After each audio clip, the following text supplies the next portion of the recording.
Before we even begin, I'm going to have to ask you to bear with me for a minute because this is going to sound ridiculous at first. But I've been stuck on this thought for a while. What if Batman never existed? Not just what if somebody else was more popular or DC had a different fucking mascot. I mean completely gone. No Batman. Zero. Anywhere. Ever. And the weird part is, the more I think about it, the bigger the question starts getting. Because at first, it sounds like a comic book question. It's a nerd question. A dad got way too excited answering his son question, which that part is true. But the more I think about it, the more I realize this is less about Batman himself and more about what happens when you remove something that left fingerprints everywhere. The stories, the characters, the symbols, the random things that quietly become part of your wiring. And once my brain grabs onto an idea like that, it won't let it go. This episode, we're getting nerdy, but that's kind of the point if you think about the subject. You see, people act like fictional characters are replaceable, like you can erase one and the world just keeps moving, like stories do not leave fingerprints, like certain characters don't work their way into how people think, how they carry pain, and how they understand themselves. But some characters do not stay on the page. They move into culture, into memory, into identity. And when you remove something like that, you don't just lose a story.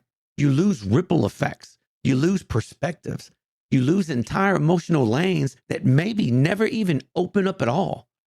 And this episode, that ripple effect starts with Batman. Now, before anybody rolls their eyes and tells me this is just a fucking comic book character, let me explain something to you. Let me be real clear. I am not just a Batman fan. I am Batman fandom. Not casually, not ironically, not seasonally, but completely. I've got a 120-pound black lab named Bruce Wayne. I own over 100 Batman figures. Batman Uno, Batman Monopoly, Batman playing cards. I even have Batman Connect 4. I've got graphic novels, books on the history, books on the psychology, books breaking down the trauma, the mythology, and the philosophy. I even own a book that lays out everything you would need to know, to buy, to learn in order to become Batman. Like Obsession needed homework. And somehow, after all that, would you believe there is not one single piece of Batman clothing in my closet? There's no shirt, there's no hoodie, not even socks. Why, you ask? Because I already wear them every day. Full tattoo sleeve from shoulder to knuckles. Zombie Batman wrecking a Joker down my leg. Bats literally inked across my knuckles. You see, that's not merch. That is identity. And the wild part is, this whole episode started with my son. He hit me with one simple fucking question out of nowhere. What if Batman never existed? And with my autistic brain, that was the wrong question to ask the right guy. Because I didn't give him a quick answer. Oh, that would have been too easy. I gave him a fucking spiral. Comic history, movie eras, psychology, mythology. I probably looked like I was one step away from pulling out a whiteboard. And check this out. Halfway through, he shook his head, called me a nerd, and walked away. He left. But that question didn't leave me.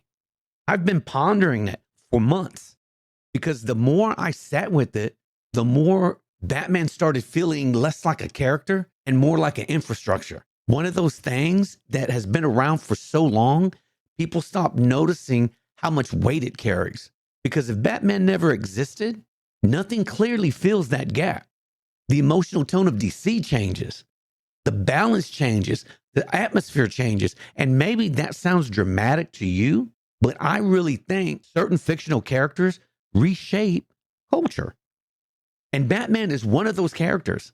Because if you erase Batman, you erase Gotham, you erase Arkham, you erase one of the most iconic rogues gallery ever fucking created. Robin's gone, Nightwing's gone, Oracle's gone, Red Hood fucking gone. And suddenly an entire branch of comic book storytelling disappears. And even if you're not a comic book person, surely you can still feel how much gravity is attached to that world. That is the part people miss. They treat characters like they're interchangeable, like mythology is modular. Like you can swap one piece out and everything still works the same. But that's not how it works. Batman anchors DC.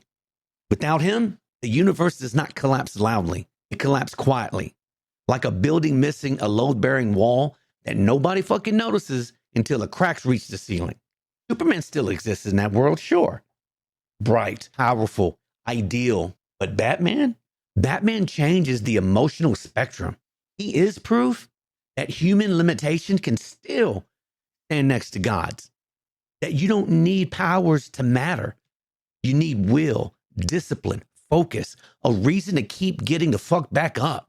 And if Batman never exists, that entire archetype looks different because most people do not feel like Superman. Most people are trying to hold themselves together with routines, scar tissue, and caffeine. Batman feels human, not because he's soft, but because he is broken and still functional. And there's something else about Batman that has always fascinated me. You see, Bruce Wayne is the mask, not the other way around. And that line gets repeated a lot. But the older I get, the more interesting it becomes because Batman feels like the real version of him. Bruce Wayne feels like the camouflage, the billionaire smile, the public charm, the performance. And honestly, there is something relatable about that idea. The idea that the version the world sees of you is not always the real version of you. That entire kind of psychological framing gets less mainstream without Batman as well. Because Batman is not just a hero. He is a specific type of emotional blueprint. Pain, discipline, fear, obsession, turned into identity. And whether that's healthy or not, I honestly don't know. But I do know it changed storytelling. Once you remove Batman, the domino effect gets ridiculous. No Joker, no Harley Quinn, no animated series, no Keaton Batman, which means Tim Burton's Batman never changed the tone of superhero movies in 1989. That fucking matters.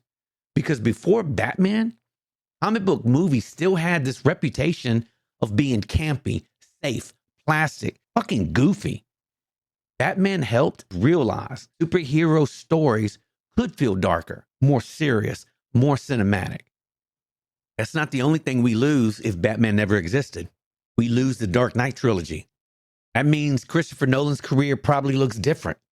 And honestly, what does superhero cinema even become without the Dark Knight? No Heath Ledger Joker burned into pop culture. No performance that completely rewired what audiences expected from a comic book villain. And once that disappears, you start wondering how much of modern blockbuster culture changes with it. Do studios still chase darker tones? Do grounded superhero movies become the standard? Does Marvel completely dominate even earlier? Do comic book movies stay lighter and safer longer? Those are questions that we would have to ask ourselves. And then there's the games. No Arkham series, which means superhero games maybe never get taken seriously the same way either, because those games changed expectations. They made people feel like Batman, not just somebody controlling them. And the ripple effects keep going. No giant Batman merchandise machine. No black and yellow logo burnt into generations of childhoods. No lunchboxes, no backpacks. No Halloween aisles full of capes and cows. No more Hot Topic walls covered in Batman merch like it's been the past 20 straight years. Even aesthetically, the culture changes. The darker superhero look, the gritty city atmosphere, the whole damaged hero energy that took over movies, games, TVs, comics. Batman fingerprints are all over that. And sure, eventually somebody else probably tries to fill that fucking space. But I don't think it lands the same. Batman has a weird gravity to him. Even people who are not comic book people know the silhouette. That matters. Real icons do not need introductions. And then my brain goes further, because this is where the thought experiment really got to me. Erasing Batman is kind of like erasing the moon. The world technically still works, but something feels off. The rhythm changes, the atmosphere changes, the pull changes. And people might not even know why things are different. They just do. And then DC starts reaching, trying to force replacements, trying to make something else carry weight it was never built to carry. Picture them trying to push Aquaman as the flagship in the 80s. Fucking Aquaman. Imagine the cereal, Aqua O's, soggy before you even fucking pour the milk.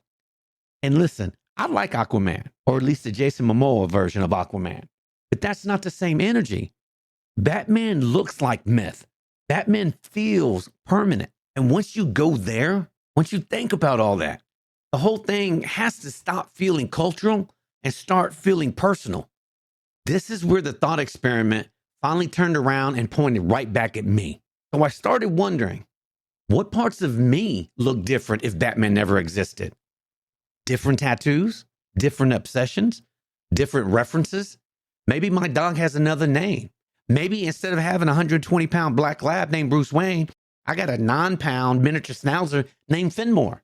Maybe my shelves are filled with Star Wars stuff instead of Batman. Maybe I still become a nerd just in another fucking direction. But that is the point. The stuff we love quietly builds us. Sometimes music shapes you. Sometimes movies shape you. Sometimes books shape you. Sometimes fictional characters leave fingerprints on real fucking people. I just think human beings are weird like that. We absorb things. We attach meaning to things. We carry things with us.